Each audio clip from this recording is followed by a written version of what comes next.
Hello and welcome to Soulful Thoughts from New Zealand.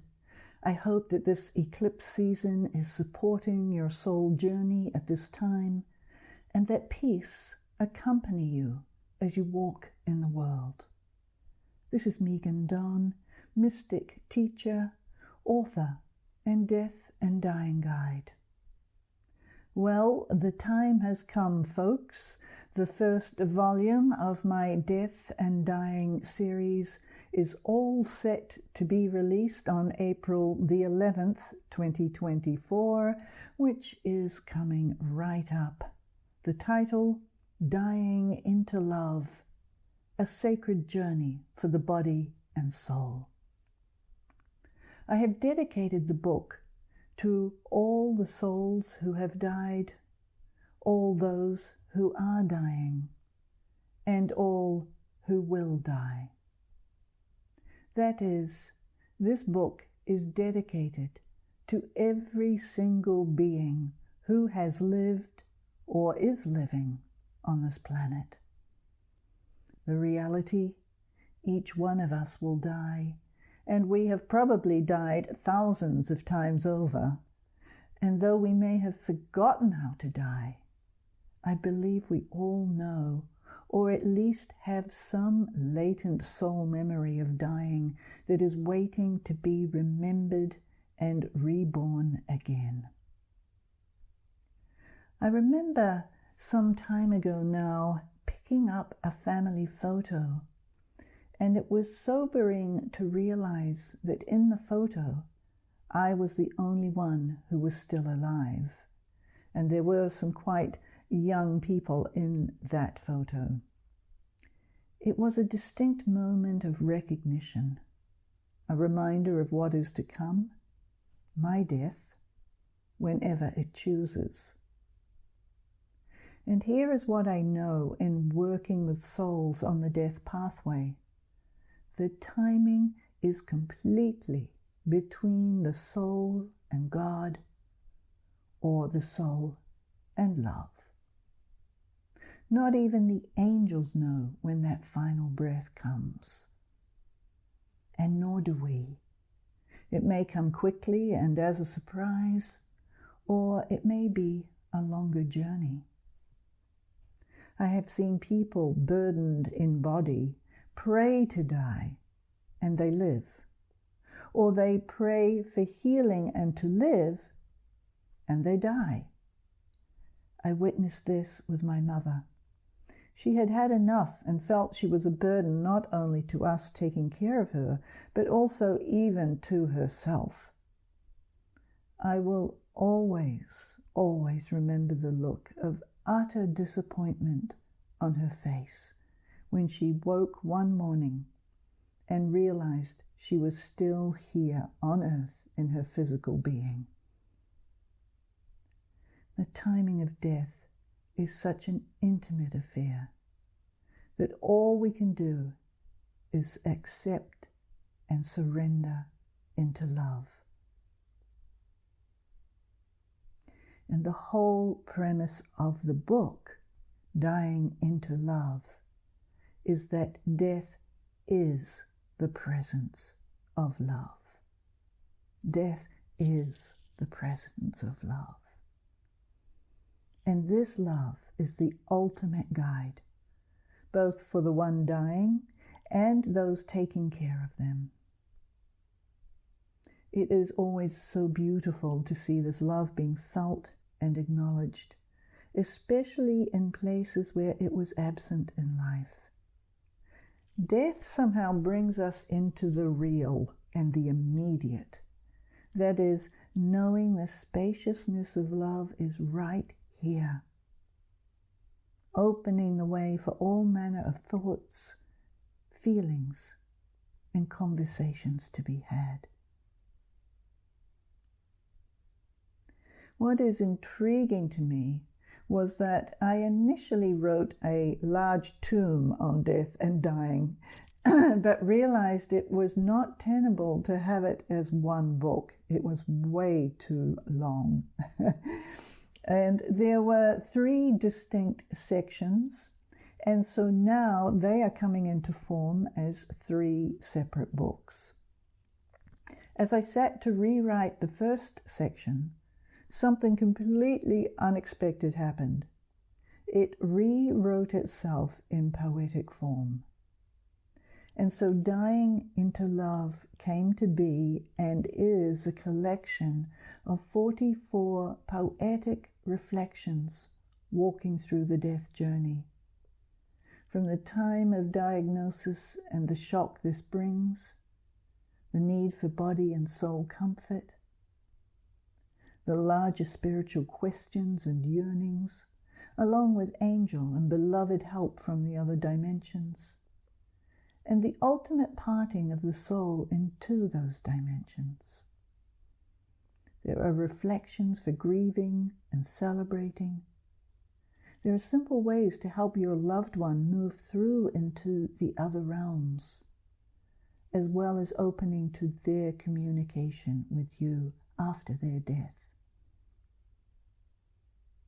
It is a full journey in the presence of love, including difficulties encountered and the grace to move in and through them. In this first volume, I draw on my experience of journeying intimately with my mother in her last weeks on this earth, as well as other client death journeys, theirs or their loved ones. One of the endorsements I received says this: "These beautiful lyrical reflections are each a special invitation to think about the inevitable realities of dying and death. This is a powerful book to have on hand when loved ones are passing on, or we are ready to think about our own departures. It creates an intimate space for all kinds of profound spiritual conversations." And this endorsement is thanks to Perdita Finn, author of Take Back the Magic, Conversations with the Unseen World.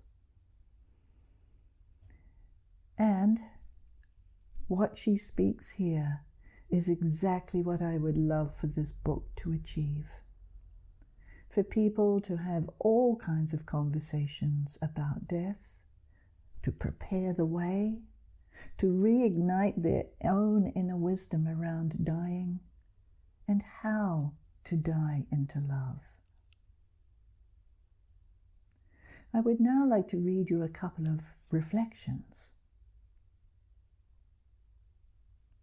The first one is titled, "Who is Dying?" In order to give some context, I provide a few lines prior to the reflection, and they are: there is a voice within that is afraid to die. Who is that? People tell me they are not afraid to die. They are the ones who are still healthy in body. The person dying knows the fear comes and goes.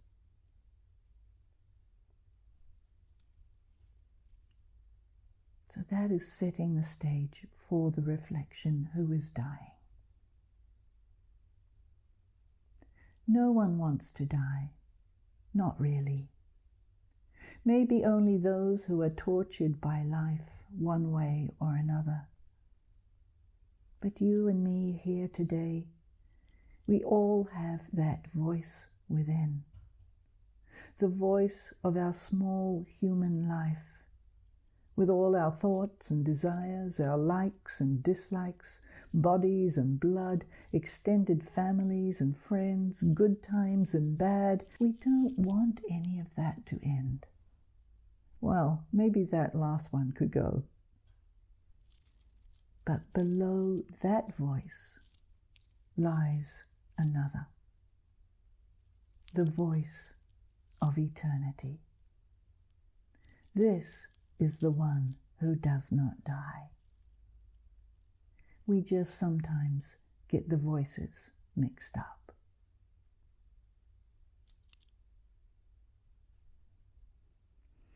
And as we all know, it's quite fascinating really how we confuse these voices in our living and then also when it comes to our dying.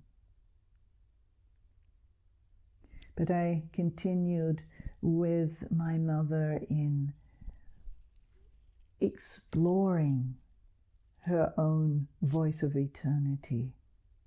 And every night she would ask me to come and fill her body with the golden light. I did this energetically and visually, starting at her feet and working my way up to the top of her head. She began to inhabit her voice of eternity, or eternal nature, and would have forays out into the spiritual ethers, reveling in this newfound formless being. And so we set the stage for these forays with the introductory lines. You may or may not know your voice of eternity. Whatever the case may be, you can always start. You can always go deeper. Your eternal nature calls. It is always calling. When death visits, we begin to hear. We begin to listen. My mother and I journeyed together into her eternal nature. It is so light. It is so beautiful, she said.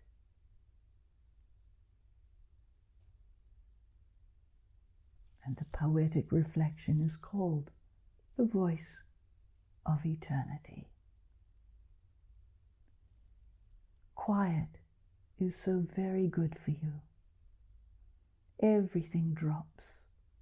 Shoulders and thoughts, everything slows, heart and hands. The ear discovers it has an inner ear that hears and feels and sees all at once, a miracle. And there below, quietly biding its time, is your eternal voice. It does not shout or wave its arms. It waits until you come close, until your outer ear is empty, and then it gently leans over and whispers your name. You may weep at the intimacy. You may know in that moment that everything is going to be all right, no matter what happens or doesn't happen. Suddenly, the sun within your body begins to shine. It is so bright. Your eternal voice hands you a pair of sunglasses. You both double over with laughter. Your family are here now, your eternal voice says. Come back again soon.